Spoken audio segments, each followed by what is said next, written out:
आपसे अगर कोई पूछे कि शंकर जी पे जल चढ़ाया हुआ घर क्यों ले जाया जाता है, पीने के क्यों काम आता है, आचमन क्यों किया जाता है, जल का महत्व क्या?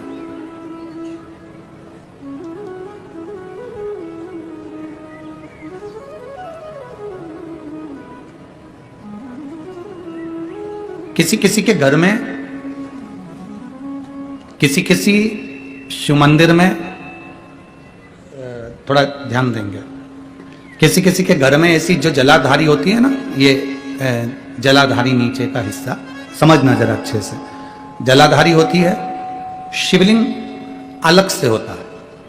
किसी किसी के यहाँ ऐसा होता है, किसी किसी के यहाँ इस जलाधारी में ही शंकर भगवान एकदम फिट होते हैं, जलाधारी के साथ में शिवलिंग फिट होता है। और किसी किसी के यहाँ पर जलाधारी होती है तो शिवलिंग उठ जाता है, रख दिया जाता है, साफ कर कर वापिस शिवलिंग को रख दिया जाता है, या स्नान कराया जाता है तो शिवलिंग रखा जाता है। अब कई लोगों के मन में एक प्रश्न आ जाता है कि गुरुजी हमारे यहाँ जो शिवलिंग है, हमारे यहाँ जो शिवपिंडी है, हमारे यहाँ जो शंकर जी की पूजन करते हैं उसमें जलाधारी अलग है, शिवलिंग अलग है, तो क्या मंदिर में भी कई मंदिरों में ऐसा होता है कि जलाधारी होती है, शिवलिंग अलग से होता है, स्नान कराओ, पूजन करो, आराधना करो, नीचे उसमें जल भर जाता है, दही दूध भर जाता है तो लोग उससे साफ कर देते हैं। इसका महत्व क्या है?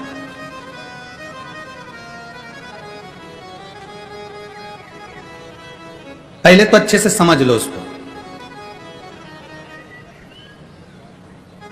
चाहे तुम्हारे घर में पूरा शिवलिंग बना बनाया हो वो भी श्रेष्ठ है, चाहे तुम्हारे मंदिर में घर में जलाधारी अलग हो और शिवलिंग अलग से रखा हुआ हो वो भी श्रेष्ठ है। बस अंतर एक है, केवल एक अंतर उसमें भारी है। कौन सा अंतर भारी है?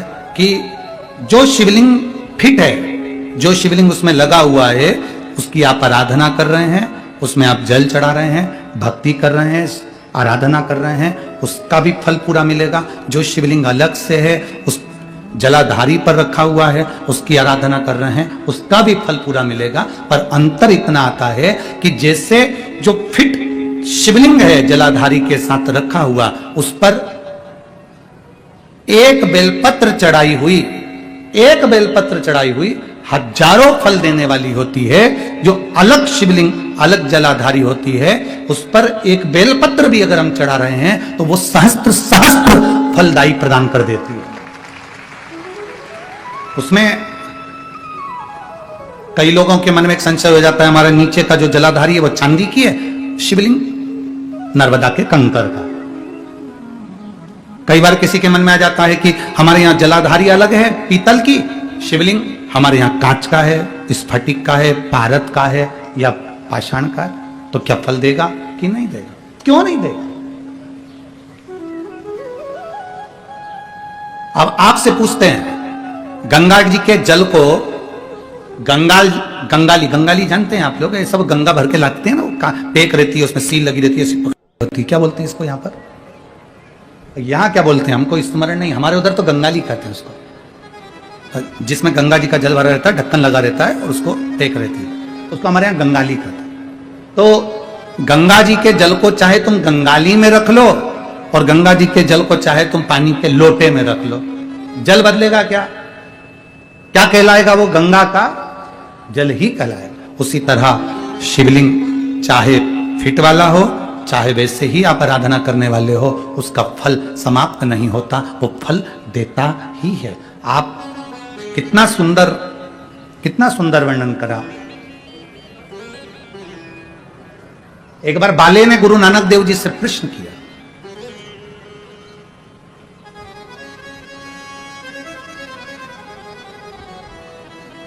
बड़ा विचित्र सेवक था ये बाले, भगवान गुरु नानक देव जी का बड़ा विचित्र। उसने एक प्रश्न किया, गुरु नानक देव जी से प्रश्न किया कि गुरुवर आपसे एक प्रश्न है, क्या मेरा रोज गुरुद्वारे जाना जरूरी है? क्या मेरा रोज मंदिर जाना जरूरी है? क्या मेरा रोज परमात्मा की चौखट पर जाना जरूरी है? गुरु नानक देव जी ने कहा, बाले अपने घर में बैठकर भी अगर तू जिस ज्योतिर्लिंग का स्मरण करता है या गुरुद्वारे का स्मरण करता है या गुरु का स्मरण करता है, वो वहां तक नहीं भी पहुंचा, तेरा दिल भी अगर वहां तक पहुंच गया तो समझ लेना कि तू गुरुद्वारे तक, तू मंदिर तक पहुंच गया। हमारा मन, हमारा दिल, हमारा हृदय, हमारा चित्त अगर वहां तक पहुंच रहा है तो समझ लो कि हम वहां तक पहुंच गए। आप में से कई लोग ऐसे बैठे हैं जो कथा में तो आ जाते हैं पर दिल ही नहीं लग पाता भगवान की कथा। बोलो सही है कि गलत है? कई लोग ऐसे होंगे जिनका मन भी कथा में नहीं लग पाता। कथा में बैठे हैं, तैयार होकर आए, पानी की बोतल भी लाए, खाने पीने का सामान भी लाए, चली थी तो 2 रुमाल भी लेके चली है, रुमाल में सुपारी भी बांध के लाई है, ऐसे ही नहीं आई है।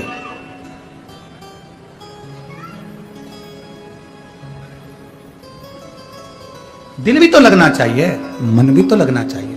जहां मन परमात्मा से लग जाता है फिर परमात्मा हमसे दूर नहीं रहता, हम परमात्मा के करीब में पहुंच जाते हैं और परमात्मा हमारे करीब में आ जाता है। हमारा मन परमात्मा से। एक पत्र है, देखिए,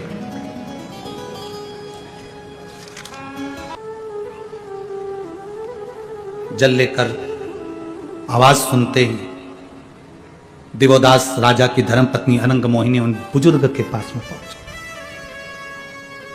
उन बुजुर्गों के पास में पहुंचे। बाबा क्या हुआ? आप कांप रहे हो, आवाज लगा रहे हो, चिल्ला रहे हो, हुआ क्या? क्या कष्ट है आपको? क्या तकलीफ है आपको? क्या दुख है आपको? क्या हुआ है?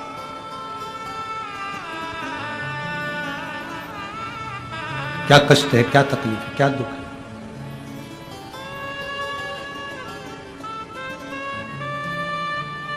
हाथ जोड़ रहे हैं दोनों बुजुर्ग, बूढ़े माता पिता जो बैठे थे वहां, बुजुर्ग, शरीर में कष्ट हो रहा था, भयंकर स्वरूप था, पूरा शरीर गल सा रहा था, नेत्रों से नीर बह रहा था।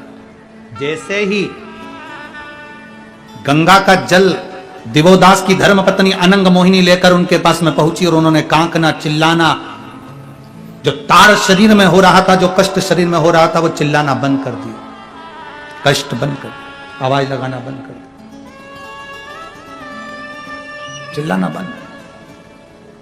अनंग मोहिनी वहां से चल दी, कुछ नहीं बोली। बाबा से पूछा, उन्होंने जवाब नहीं दिया, चुप हो गए, मौन हो गए, स्तुप्त हो गए, चल।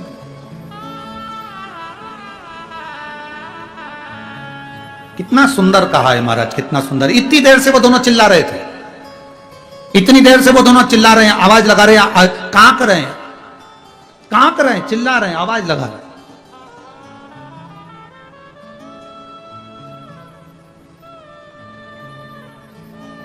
चिल्ला। और जैसे ही अनंग मोहिनी उनके पास में पहुंची और उन्होंने चिल्लाना बंद कर दिया, आवाज लगाना बंद कर दिया। बहुत ध्यान देना, दुकान पर बैठे हो आप, शिव जी के मंदिर में नहीं जा पाए, आपकी दुकान के सामने से कोई 1 लोटा जल लेकर अगर शंकर जी के मंदिर जा रहा हो, मात्र उसका दर्शन कर कर भी अगर आपके मुख से श्री शिवाय नमस्तुभ्यम निकल जाए तो समझ लेना कि आधा पाप आपका समाप्त हो गया, आधा दुख आपका समाप्त हो गया। एक पत्र है, देखिए,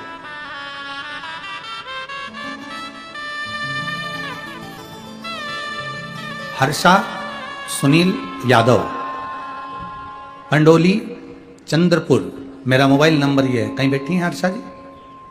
हर्षा सुनील यादव, पंडोली चंद्रपुर, मोबाइल नंबर ये है। कहीं बैठी हैं? हाथ हिलाइए। हाँ ठीक है, ठीक है, ऐसा हाथ हिला दो एक बार। गुरुदेव,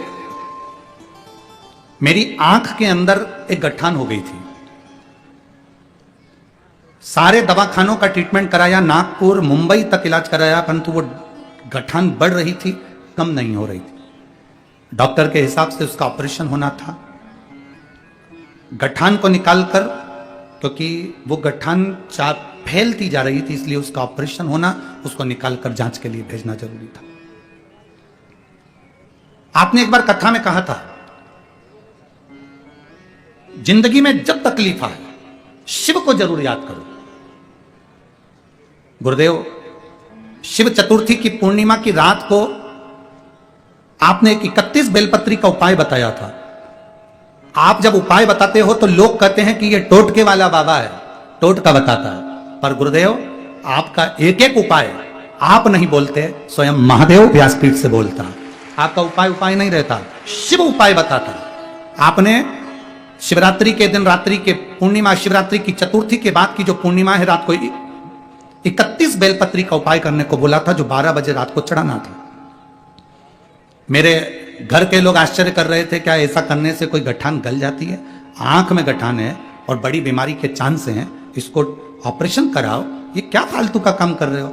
फिर भी गुरुदेव मेरा विश्वास शिव पुराण पर था, मैंने आपकी वाणी पर भरोसा करा और वो रात को 12 बजे उपाय करा। 31 बेलपत्री चढ़ाकर लाना, उस बेलपत्री का स्मरण कर एक एक बेलपत्री को 31 दिन तक पाना, वो करा मैंने। बाबा की ऐसी कृपा हुई गुरुदेव, मेरी आंख में जो गठान हो गई थी आज बाबा की कृपा से पूरी गल चुकी है। मैं पूर्ण तरह से स्वस्थ हूं और बाबा को प्रणाम करने के लिए हम यहां आ गए। अब ठीक है बाबू, हाथ हिला दो एक बार। पूर्ण तरह से ठीक है, आंखें ठीक। श्री शिवाय नमस्तुभ्यं। मैं जायसवाल परिवार को भी धन्यवाद देना चाहती हूं। हमने तो कभी नहीं सोचा था कि हमारे यवतमाल बणी में कथा हो जाएगी, पर उन्होंने करवा दी, उसके लिए मैं उनको धन्यवाद देती हूँ। बाबा के चरणों को प्रणाम करती हूँ। और नीचे उन्होंने बहुत सुंदर लाइन लिखी, हम तो बाबा के भरोसे रहते हैं, हम तो बाबा के भरोसे रहते हैं। ये शिव तत्व है, ओघड़ी है शंभु, त्रिकालदर्शी है शिव।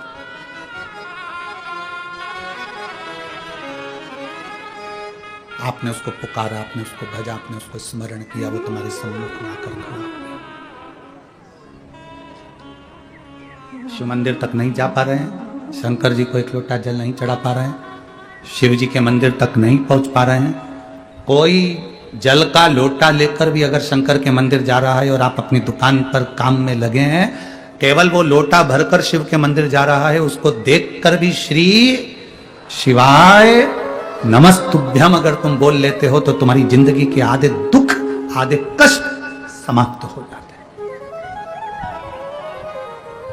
आधे दुख मिट जाते। बिना शिव के राम नहीं मिल सकते, बिना शिव के भगवान कृष्ण नहीं मिल सकते, बिना शिव के देवी नहीं मिल सकती, बिना शिव के दत्त नहीं मिल सकते, बिना शिव के आपको कोई, जिसका तुम भजन कर रहे हो, जिसका तुम स्मरण कर रहे हो, वो बिना शिव के मिल ही नहीं सकता, वो मिलेगा ही नहीं।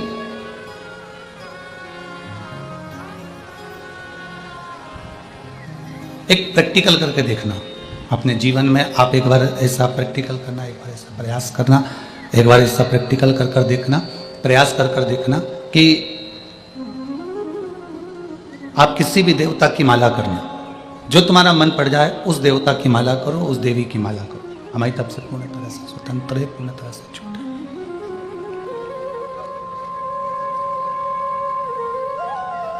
आप किसी भी देवता की माला करो, किसी भी देवी की माला करो। एक लोटा जल यदि आप भगवान शंकर को समर्पित कर कर आसन लगाकर माला करने बैठे हो, भगवान को भजने के लिए बैठे हो, शिव को जल चढ़ाकर अगर तुम भगवान का भजन करने बैठे हो, तो निश्चित तुमने जो माला करी है उसका फल तुम्हें 3 से 4 दिन में मिल ही जाता है। अगर शंकर को जल चढ़ाकर तुम माला करने बैठे हो तो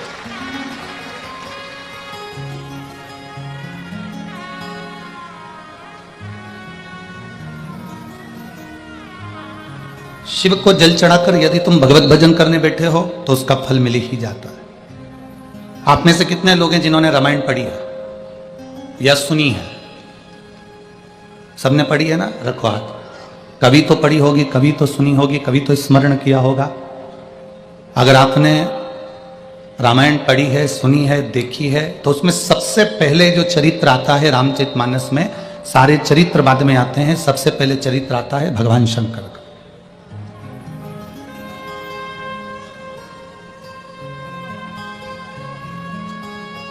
सारे जितने चरित्र आएंगे रामचरितमानस के, जितने संवाद आएंगे रामचरितमानस के, उन सारे चरित्रों से पहले, उन सारे संवादों से पहले, सबसे पहले शिव का संवाद। सबसे पहले शंकर भगवान का संवाद। कारण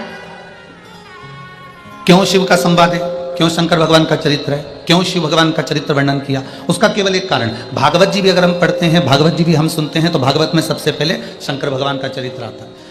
विष्णु पुराण का हम स्मरण करते हैं तो सबसे पहले शिव जी का वर्णन आता है। कूर्म पुराण पढ़ते हैं, आप जितनी पुराणों का स्मरण करोगे उसमें सबसे पहले शंकर भगवान का स्मरण किया गया।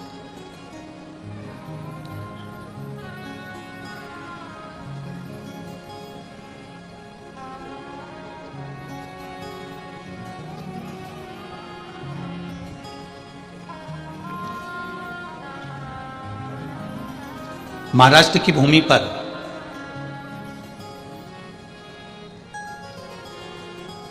एक शिवजी का मंदिर ऐसा है जिस भूमि पर दो संत एक साथ बैठकर भगवान शंकर की भक्ति करें।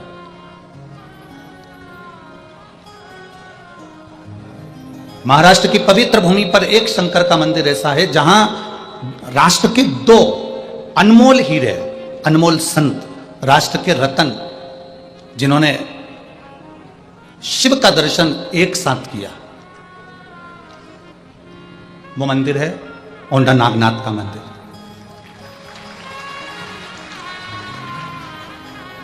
औंधा नागनाथ के मंदिर में जब नामदेव जी महाराज भजन करने के लिए अंदर गए और वहां के पुजारी ब्राह्मण जन ने उन नामदेव जी महाराज को नृत्य करते हुए देखकर क्रोधित हो गए और उनको उठाकर मंदिर के पीछे फेंक दिया। गुरु नानक देव वहां से आ रहे थे और गुरु नानक देव जी अपनी मस्ती में मस्त, संत होता ही है, भगवान की भक्ति में इतना मस्त रहता है कि उसको दूसरे से कोई मतलब ही नहीं रहता। गुरु नानक देव जी आ रहे थे और गुरु नानक देव जी स्तुप्त होकर खड़े हो गए उस औंधा नागनाथ के मंदिर के दरवाजे पर।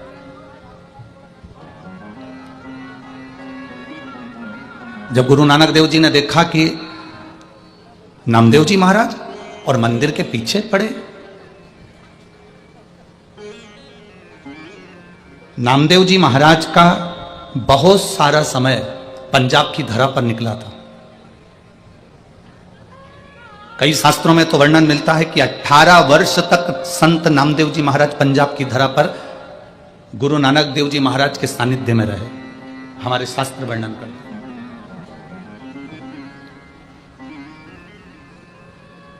गुरु नानक देव जी ने संत नामदेव जी को देखा कि ये मंदिर के पीछे पड़े हैं। गुरु नानक देव जी ने आवाज लगाई, नामदेव, नामदेव। नामदेव जी उठकर खड़े होकर प्रणाम कर कर बोले, गुरुवर आप, स्वामी आप। गुरु नानक देव जी ने पूछा, नामदेव तुम्हें तो मंदिर के अंदर होना चाहिए था, तो तुम मंदिर के बाहर क्या कर रहे हो?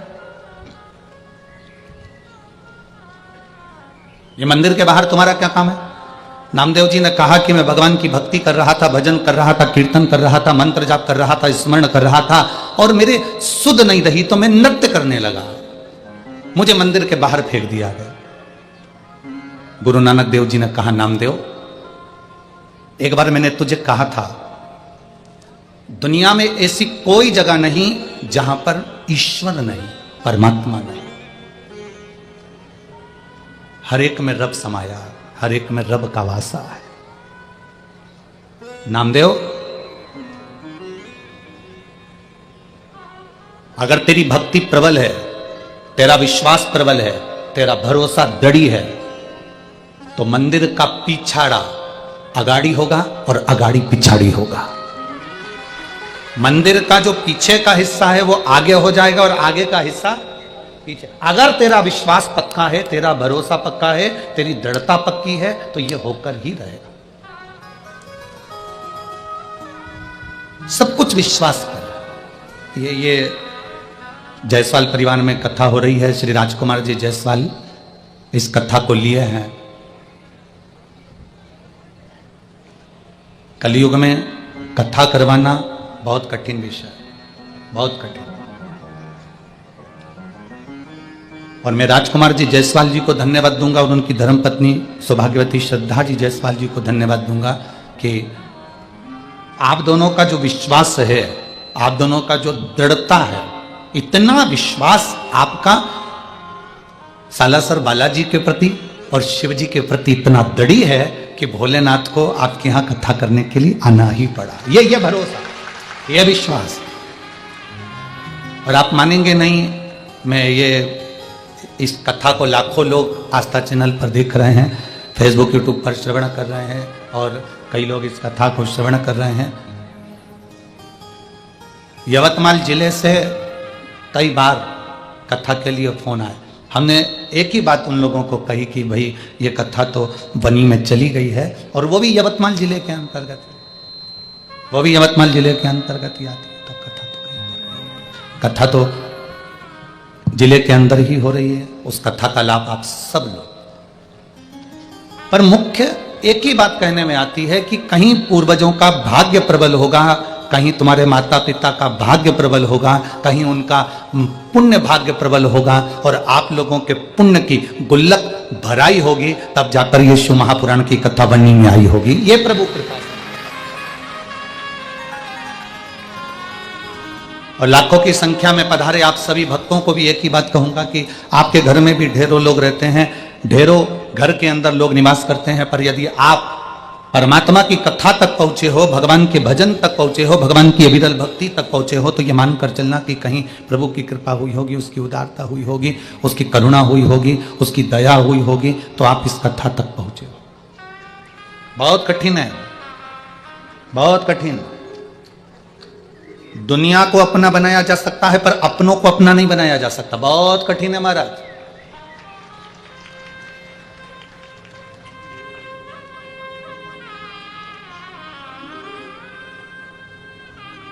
कलयुग में 3 चीजें थीं। कलिकाल में 3 चीजें परमात्मा ने दी थी। पहले नंबर पर दिया था कायदा, दूसरे नंबर पर दिया था वायदा। वायदा मतलब जानते हो, वादा। और तीसरे नंबर पर कलयुग में दिया था फायदा। परमात्मा ने 3 चीजें मनुष्य को दी थी कलिकाल में। पहले नंबर पर कायदा, दूसरे नंबर पर वायदा, तीसरे नंबर पर फायदा। अब 2 चीजें कलयुग से चली गई। पहले नंबर का कायदा, ना बड़ों का, ना छोटे का, ना नीचों का, ना ऊंचे का, ना किसी का, ना किसी का, कोई बड़ा कोई छोटा, कोई कैसा, किसी का कोई कायदा नहीं करता। दूसरे नंबर पर वादा। आज के कलिकाल में कोई वादा नहीं है। कोई तुमसे 10,000 रुपए लेकर चले जाए, तुम वो कह देगा कि हम 15 दिन बाद दे देंगे, कोई वादा नहीं है। महाराज कलयुग में 3 चीजें थी, कायदा, वायदा और फायदा। कलिकाल में से 2 चीजें चली गई। पहले नंबर पर कायदा चले गया, दूसरे नंबर पर वायदा चले गया। कलयुग में केवल एक चीज रह गई, फायदा। आज का व्यक्ति ऐसा हो गया, उसका फायदा कायम है, बस वो देखता है और उसी के पास जाता है जहां उसका फायदा होना हो।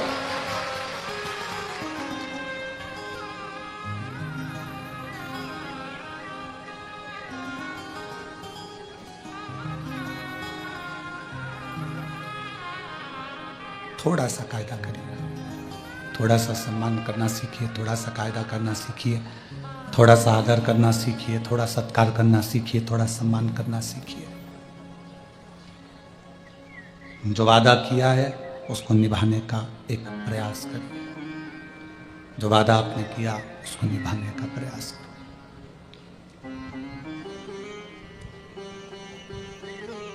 40 करोड़ रुपए कमाने वाला भी मरने के बाद 4 कंधे पर ही जाता है, 40 करोड़ के ढेर पर नहीं जाता। बनी में जाते हो तो बात दूसरी है। 40 करोड़ कमाने वाला भी 4 कंधे पर जाता है, 4 के सिवाय 5वां कंधा नहीं होता। 4 के सिवाय 5वां कंधा नहीं होता।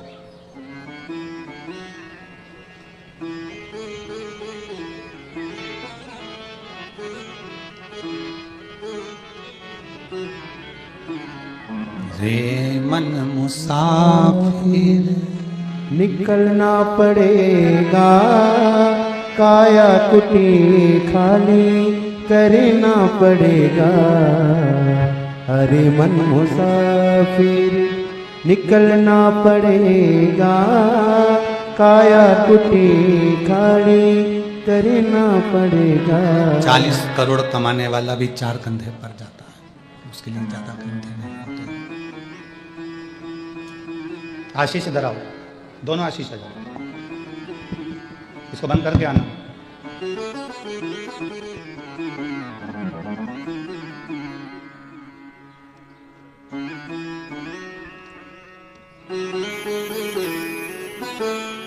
काया कुटी खाली करना पड़ेगा, हर मन मुसाफिरे निकलना पड़ेगा, काया कुटी खाली करना पड़ेगा।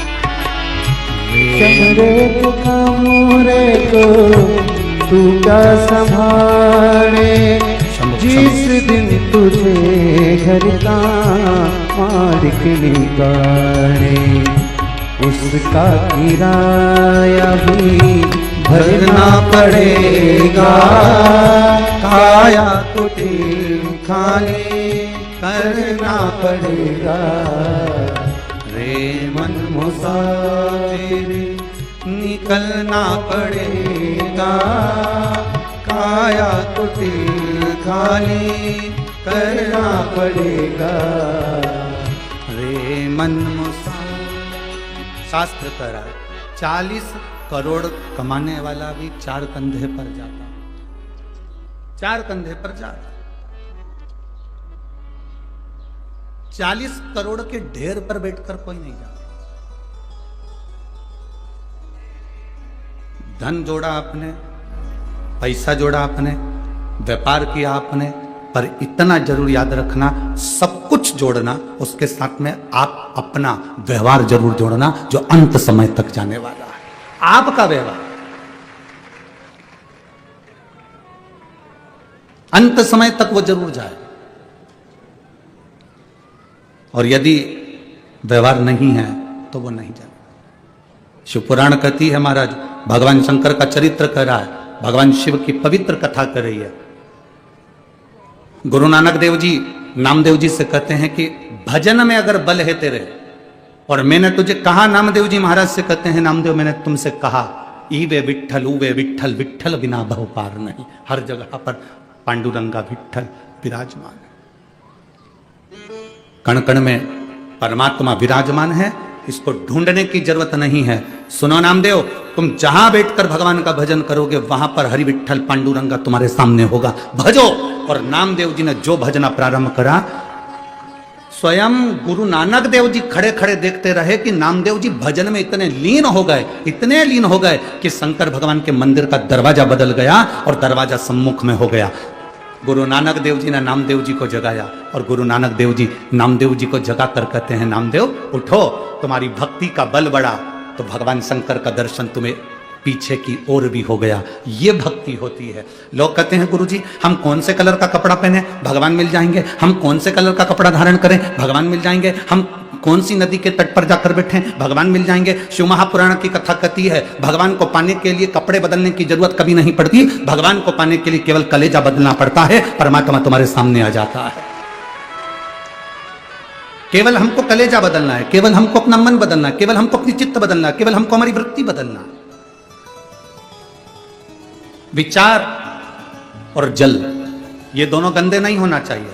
विचार और जल अगर गंदे हैं, जल गंदा है तो आपको स्वस्थ नहीं होने देगा, आप बीमार की बीमार रहेंगे।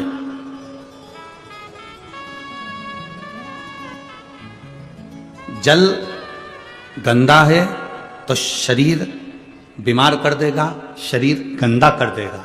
और अगर विचार गंदे हैं तो वो मन गंदा कर देगा, आपकी सोच गंदी कर देगा।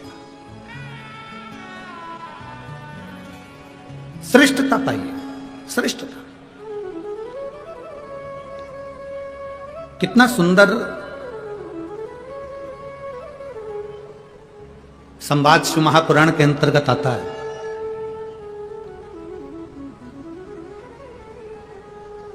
सती मैया का विवाह भगवान शिव जी के साथ में हो रहा है। माता सती भगवान शंकर जी के साथ में ब्याह रही है।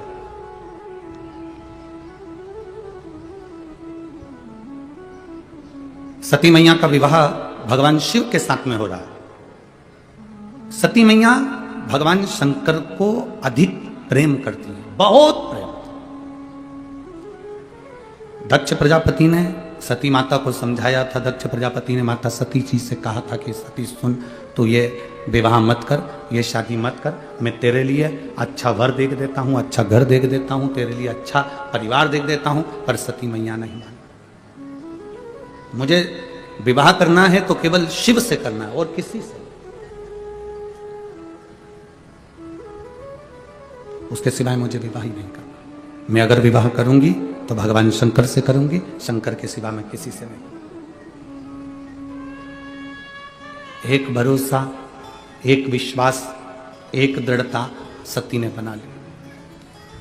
माता सती ने एक दृढ़ता बना ली, एक विश्वास बना लिया, एक भरोसा बना लिया।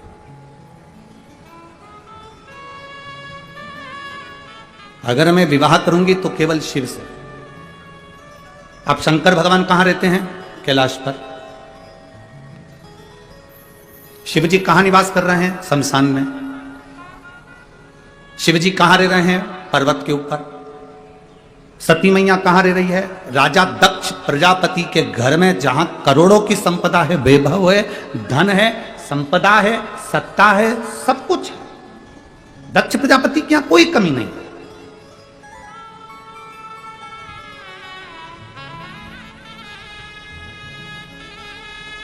समझाया जा रहा है, सती मेरी बात मान ले तो विवाह मत कर।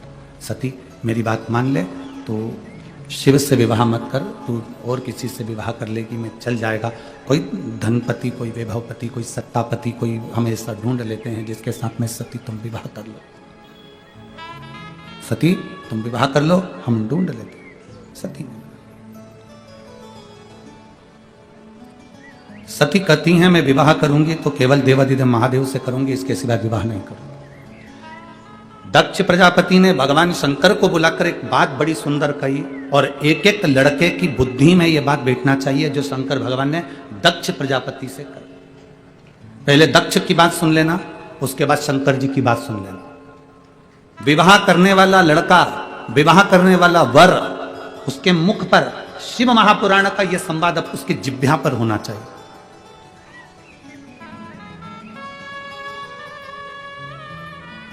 दक्ष प्रजापति ने कहा, सुनो शिव, मेरी बेटी सती का विवाह तुम्हारे साथ में हो रहा है।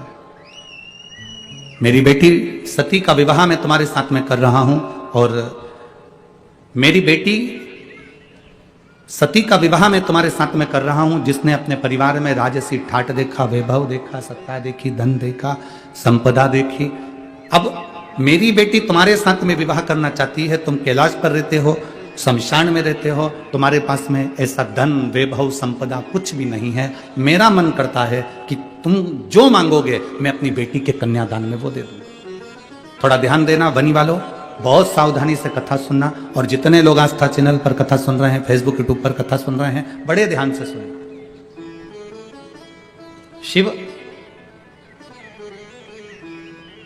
हे भोलेनाथ शंभु, कन्यादान में तुम जो मांगोगे मैं तुम्हें वो दे दूं।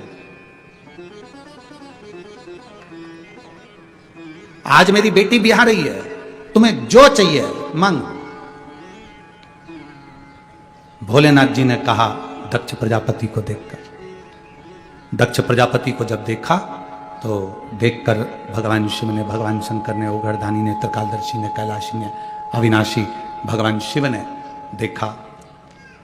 और भगवान शंकर ने देखते ही दक्ष प्रजापति के हाथ जोड़ते हुए, क्योंकि ये सती के पिता हैं, मेरे ससुर हैं, सती के पिता हैं, मेरे ससुर हैं, तो हाथ जोड़ते जोड़ते उन्होंने निवेदन किया, हाथ जोड़कर निवेदन करा दक्ष प्रजापति से, ससुर जी, पिताजी, मैं आपकी बेटी की मांग में जो सिंदूर भरूंगा, बस वो सिंदूर भरी हुई बेटी मुझे कन्यादान में दे देना, और वही इतना वर जरूर देना कि सिंदूर जो उसकी मांग में भरा गया है, वो सिंदूर मांग में भरी हुई बेटी आज डोली में बैठ रही है, और ये वर देना कि वो मांग में सिंदूर भरी हुई बेटी एक दिन अंतिम समय पर अर्थी में परिलेट,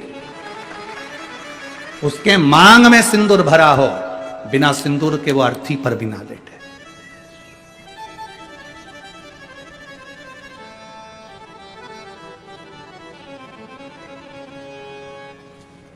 शक्तिपीठ गए हैं?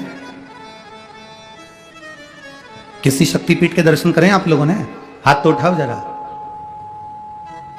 52-51 जितनी शक्तिपीठों का स्मरण हमारे शास्त्रों में आता है, उन शक्तिपीठों में जाइएगा। उन शक्तिपीठों में माता पार्वती का स्थान नहीं है, उन शक्तिपीठों में माता सती का स्थान है। क्योंकि माता सती के प्राण छूट गए थे, शिवजी ने उनको कंधे पर धारण कर लिया था। भगवान विष्णु ने सुदर्शन चक्र भेजकर माता सती के शरीर के टुकड़े टुकड़े कर दिए थे। जितने टुकड़े होकर पृथ्वी पर गिरे वो सब शक्तिपीठ के रूप में निर्मित हो गए। और वहां आज भी माता सती के जहां अंग गिरे हैं, उन शक्तिपीठ पर आज भी तुम चुनरी चढ़ाओ ना चढ़ाओ, चूड़ी चढ़ाओ ना चढ़ाओ, उन शक्तिपीठ पर तुम हलवा पूड़ी चढ़ाओ ना चढ़ाओ, पर उन शक्तिपीठ का प्रमाण होता है कि उन पर आज भी सिंदूर और कुंकू जरूर चढ़ता है। उन शक्तिपीठ का निर्माण का सुख ही है ये। और किसी भी शक्तिपीठ पर जाओ, जितने तुम माता रानी के दर्शन करने के लिए जाओ, तुम चाहो जिस देवी के दर्शन करने के लिए जिस शक्तिपीठ पर चले जाओ, तुम्हारे को जिस शक्तिपीठ पर जाना है उस शक्तिपीठ पर जाओ। देवी का दर्शन करने के लिए, तुम माता रानी का दर्शन करने के लिए, तुम भवानी का दर्शन करने के लिए जिस शक्तिपीठ पर जाना चाहो शक्तिपीठ पर जाओ। वहां से कुछ लेकर आओ मत आओ, पर इतना जरूर याद रखना, कोई अगर शक्तिपीठ से आ रहा हो तो तुम्हारे मुख से निकलना चाहिए कि हमारे लिए प्रसाद भले मत लाना, पर वहां से थोड़ा सा सिंदूर कुंकू जरूर लेकर आना, रोली जरूर लेकर आना। वो हमारे लिए सौभाग्य का विषय है, वो हमारे लिए आनंद का विषय है।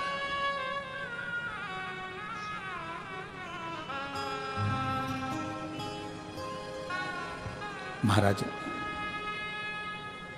शिव मेरी बेटी सती तुम्हारे साथ में ब्याह रही है। शिव मेरी बेटी सती का विवाह तुम्हारे साथ में हो रहा है।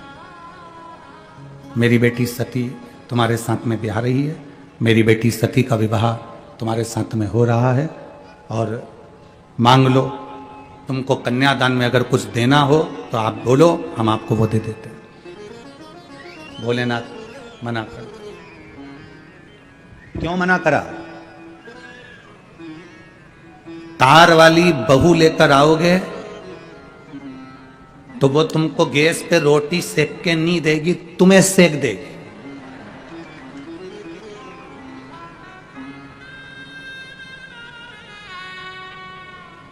पर संस्कार वाली बहू लेकर आओगे तो जैसे वनी में शिव महापुराण की कथा हो रही है, ऐसी कथा तुम्हारे यहां भी हो जाएगी अगर संस्कार वाली ला।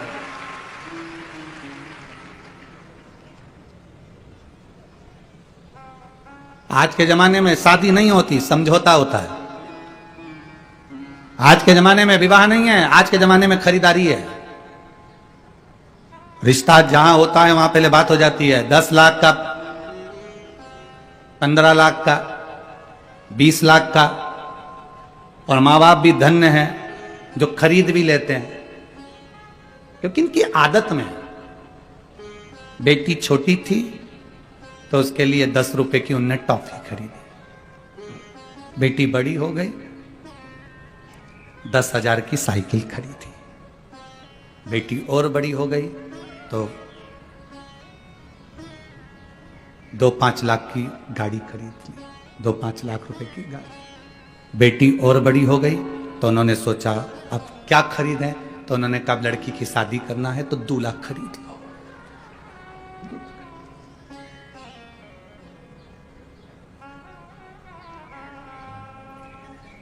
तुमने भी सोचा ससुर अच्छा मिला है, गाड़ी दे रहा है, जमीन दे रहा है, बेटी दे रहा है, half set, full set, sofa set सब दे रहा है, पर तुम ये अंदाजा नहीं लगा के बैठे कि उसकी बेटी जब तेरे यहां आएगी तो सोफा सेट तो रहेगा, हाफ सेट तो रहेगा, फुल सेट तो रहेगा, पर तू अब सेट रहेगा।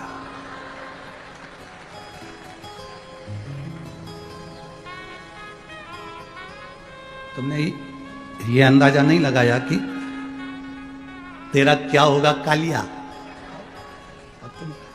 तुमने तो धन देख लिया, संपदा देख ली, सत्ता देख ली ना।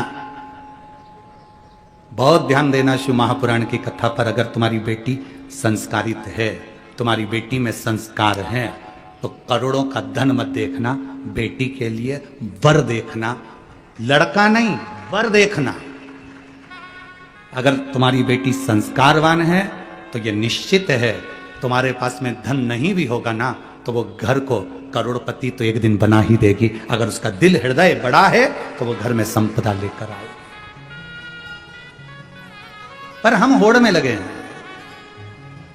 हमारा घर जितना बड़ा है ना, हमारे यहां पर 4 पेट्रोल पंप हैं, तो कम से कम 2-3 पेट्रोल पंप का मालिक लड़का मिलना चाहिए। हमारा बंगला जितना बड़ा है उससे दुगना बड़ा बंगला लड़के का होना चाहिए। हमारी बेटी के अनुसार रामचरितमानस कहती है सीता जी 4 वर्ष की अवस्था में धनुष बाण उठाकर चढ़ा देती थी, तो जनक जी ने यह संकल्प ले लिया था कि सीता का विवाह उसी के साथ करूंगा जो धनुष को उठाकर चढ़ा देगा। अर्थात यह हमारी सोच होना चाहिए कि बेटी तुम्हारी जितनी विद्वान है, बेटी तुम्हारी जितनी समझदार है, उससे दुगना समझदार उसका वर होना चाहिए, धन नहीं।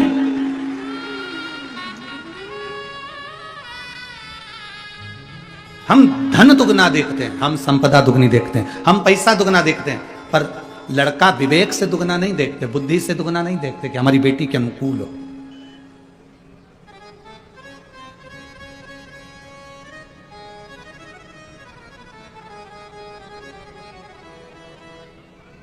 खूब दिया, खूब। ओ बेटी ससुराल में रहियो तू चांद बन के। तुम भी बोलो एक बार, बेटी ससुराल में रहियो तू चांद बन के। हीरा और पन्ना की दुकान बन के,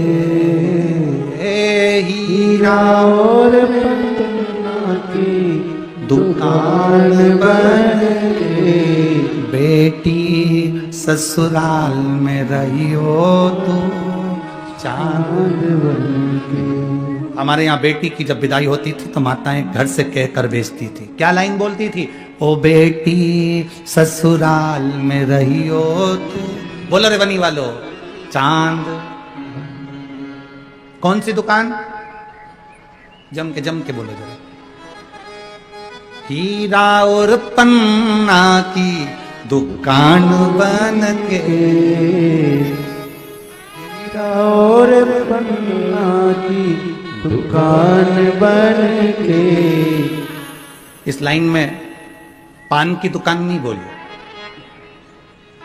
क्योंकि पान की दुकान चारों तरफ से खुली होती है और सुनार की दुकान, हीरे पन्ने की दुकान चारों तरफ से बंद होती है। इसलिए बेटी हीरा और पन्ना की दुकान बन के, बेटी ससुराल में रहियो तू चांद बन के। पान की दुकान की तरह नहीं।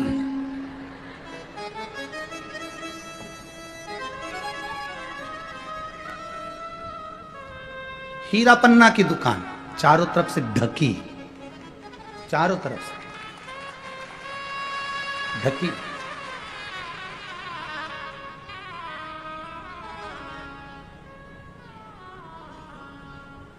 एक लाइन और बड़ी सुंदर है इस गीत में। सास ससुर जो पहले जागे, तू पहले जग जइयो।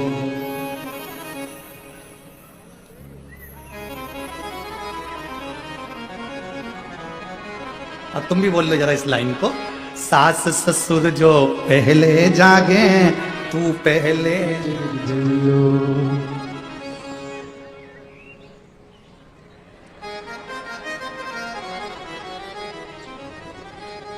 आज की पहले जग जाए, ये जब जागती है जब बच्चों को स्कूल पहुंचाना, उसके आधे घंटे पहले, और जो गरजना चालू होती, उठ जा।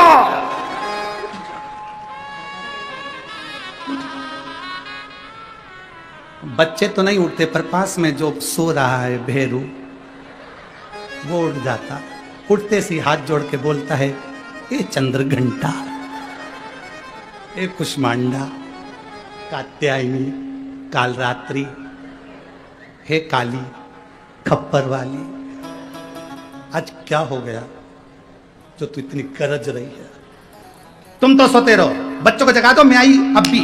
और गई रसोई घर में 4-6 बर्तन फेंका फाकी करी। इतने में बेचारी सास जग कर बोली, बेटा एक काम कर, तू बच्चों को तैयार कर ले, मैं टिफिन बना दूंगी। वो तो चाहती यही थी कि डोकरी उठे, वो चाहिए रही थी कि उठे।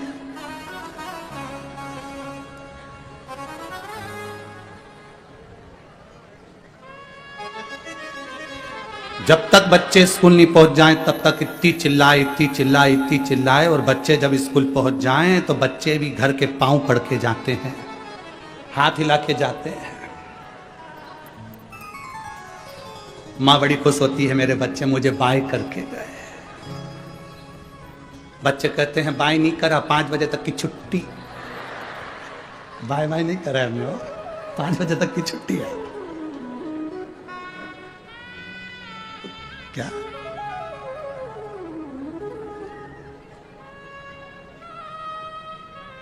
कितना कितना वर्णन है महाराज, कितना। फिर इस लाइन में एक लाइन और कही गई, सास ससुर जो भोजन करिए, नित नित भोजन पहियो। अगर घर के बड़े भोजन कर रहे हैं तो पहले उनको भोजन कराओ, उसके बाद स्वयं भोजन ग्रहण करो। पर हमारे यहाँ पर सिखाकर भेजा जाता है, जितना बन सके उतना काम करना। भूख लगे नीचे से बना के अपने कमरे में ले जाके चढ़ जाओ।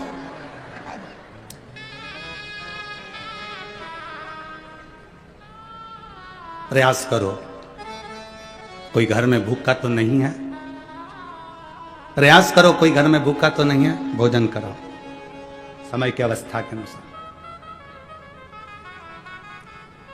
हमारे ब्राह्मण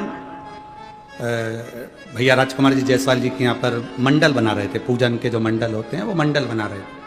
तो उनकी धर्मपत्नी वो श्रद्धा जी बाई वो ब्राह्मणों से बोली, पंडित जी मंडल बाद में बनाना, पहले भोजन करके आओ। उन्होंने कहा नहीं, हम पहले मंडल बना देते हैं पूजन के, फिर हम भोजन कर लेंगे। नहीं, पहले भोजन करो उसके बाद मंडल बना। जाओ जरा, हम पहले मंडल बना लेते हैं। नहीं, पहले भोजन करो फिर मंडल। फिर किसी ने पूछा, माता जी आप हमें भोजन करने का बोल रही हो, हम मंडल बना लेते हैं। नहीं, तुम लोग भोजन नहीं करो जब तक हम भोजन कैसे कर लें, इसलिए पहले तुम भोजन कर लो उसके बाद हम भोजन कर लें। ये संस्कार है, ये संस्कार होना चाहिए। घर के बड़े, घर के बुजुर्ग, घर के मेहमान, घर के अतिथि, घर के सम्मानीय व्यक्ति आपके घर में हैं तो पहला भोजन उनका होना चाहिए, पहला आदर उनका होना चाहिए, पहला सत्कार उनका होना चाहिए। घर के बड़ों के आगे, माता पिता के आगे, गुरुजन के आगे और परमात्मा के आगे जब हम शीश झुकाते हैं उसका फल मिलता जरूर। एक पत्र है, देखिए।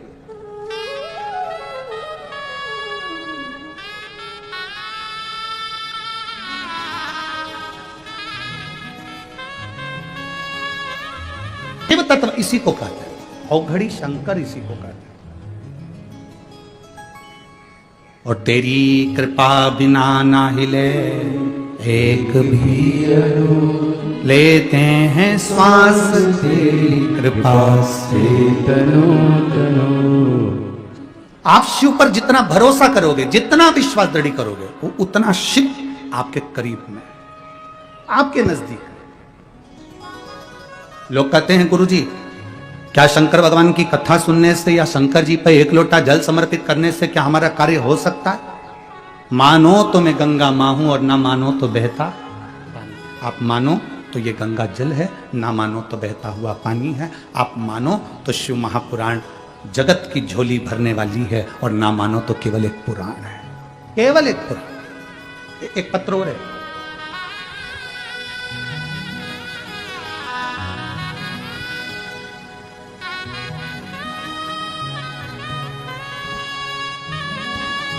मेरा नाम हितेश तारेकर है, गांव का नाम दाखा, जिला। खाली ना जाता कोई दर से तुम्हारे, खाली ना जाता कोई दर से तुम्हारे मैं भी खड़ा हूँ नन्ही बाह पसारे अपने हृदय से लगा लो लगा लो गिरा जा रहा हो उठा लो उठा लो भोले अपने दर से अब तो न टालो गिरी जा रहे हो उठा लो उठा लो। शिव महापुराण ढोंग से, छल से, प्रपंच से, पाखंड से दूर है। शिव महापुराण केवल एक कार्य बताती है, शंकर का भजन करो और एक लोटा जल समर्पित कर कर अपनी जिंदगी को सार्थक करो। बस ये शिव महापुराण है। बोल बम का नारा है, सारी समस्या का हल। शिव को एक लोटा जल समर्पित करो।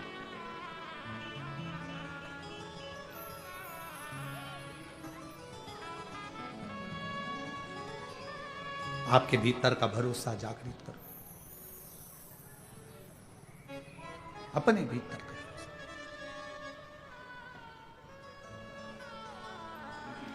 और जब भीतर का भरोसा जागृत होगा तो शिव को मिलने में कोई देरी नहीं होगी। कई लोग कहते हैं गुरुजी हम शंकर भगवान को कैसे भजें, हमारे हृदय में शिव तत्व हम कैसे जागृत करें। हम हमेशा कहते हैं, पहले भी कहा आज फिर कहते हैं, कोई व्यक्ति हमको छोड़कर चला जाता, जिसके लिए तुमने बहुत कुछ किया, वही तुम्हें छोड़कर चला गया, धोखा देकर चला गया। सबसे पहला काम क्या करते हो तुम? जो तुमको छोड़कर चले जाता है, अपने मोबाइल में से उसके फोटो, बोलो जम के बोलो जरा, डिलीट कर दो। फिर फोटो डिलीट करने के बाद में उससे जितनी चैट हुई है, बात हुई है, बोलते जाओ, वो भी डिलीट। फिर फेसबुक, इंस्टाग्राम, व्हाट्सएप पे उसको ब्लॉक कर दिया, फोटो हटा दिए, चैट हटा दी, ब्लॉक कर दिया। पर ईमानदारी से बोलो,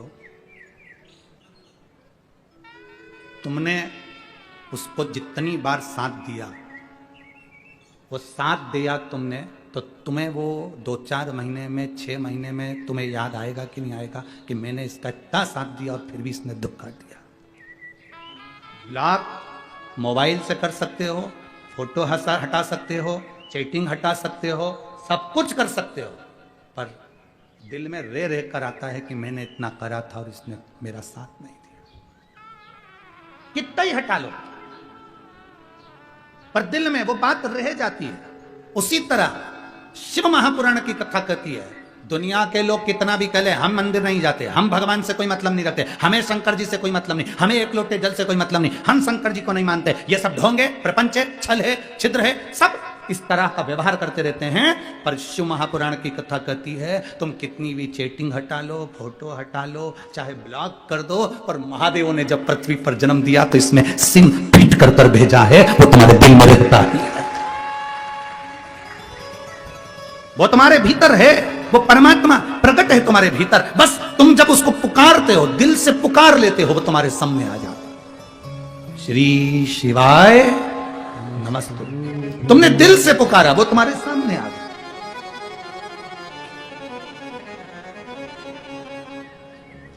जिस दिन तुमने दिल से पुकारा, वो तुम्हारी साक्षी में आ गया। एक प्रसंग आता है,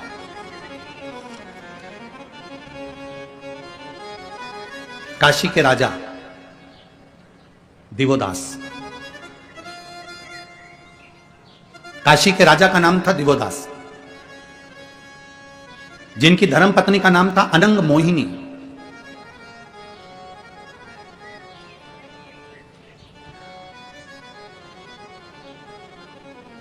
अनंग मोहिनी का नियम था, गंगा जी का जल भरती थी लोटे में, पात्र में, और पति शिव जी की भक्ति में लगा रहता था तो उसको ले जाकर देती और शंकर जी पे जल समर्पित करती। दिवोदास की धर्म पत्नी अनंग मोहिनी का नियम था, काशी नरेश की धर्म पत्नी अनंग मोहिनी का नियम था शिव की भक्ति करना।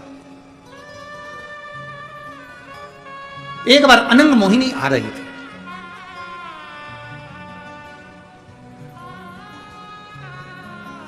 कई लोग कहते हैं गुरुजी आप ये जल चढ़ाने का बोलते हो, शंकर जी को जल लाने का बोलते हो कि जल लाया करो, उसका आचमन करा करो, वो जल को लेकर आया करो, शिव जी पे चढ़े हुए जल का छींटा अपने घर के दरवाजे पर अपने घर में जरूर दिया करो। वो जल इतना कीमती क्यों है, वो जल की इतनी कीमत क्यों है? आप में से कितनी माताएं जो शंकर जी को चढ़ाए हुए जल को लेकर आती है? जरा हाथ उठाओ। लाते हो सब लोग? लाना चाहिए, रखो। उस कथा के स्मरण को जरा स्मरण करिए कि कथा स्कंद पुराण का ये चरित्र वर्णन कर रहा है। स्कंद पुराण को अगर आप पढ़ेंगे तो स्कंद पुराण के काशी खंड को पढ़िएगा। स्कंद पुराण के काशी खंड का यदि आप पढ़ेंगे तो उसमें वर्णन मिलेगा कि दिवोदास की धर्मपत्नी अनंग मोहिनी शंकर भगवान को चढ़ाने के लिए जल लेकर आती है, गंगा जी का जल लेकर चलती है, और गंगा जी का जल लेती हुई जब चली तो उसने क्या देखा कि कुछ दूरी पर एक बुजुर्ग माता पिता बूढ़े से बैठे हैं और वो कांख रहे हैं, वो चिल्ला रहे हैं।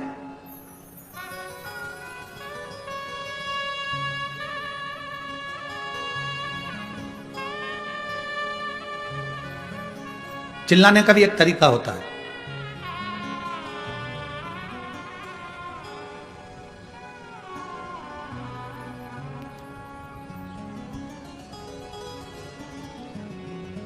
दो तरह के भिखारी होते हैं, इनकी अलग अलग क्वालिटी होती है भिखारियों की भी।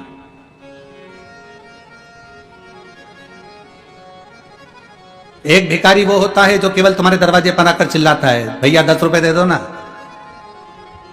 भैया 1 रुपये दे दो ना, भैया 5 रुपये दे दो ना, भैया रोटी दे दो ना। और एक भिखारी वो होता है जो सुबह से शाम तक भगवान का नाम ले लेकर पुकारता है, राम राम कीर्तन कर रहा है, भजन कर रहा है, नाम जाप कर रहा है। एक तुम्हें पुकार रहा है और दूसरा भगवान को पुकार रहा है। जो तुम्हें पुकार रहा है वो भूखा सो सकता है, पर जो भगवान को पुकार रहा है वो भूखा नहीं सो सकता।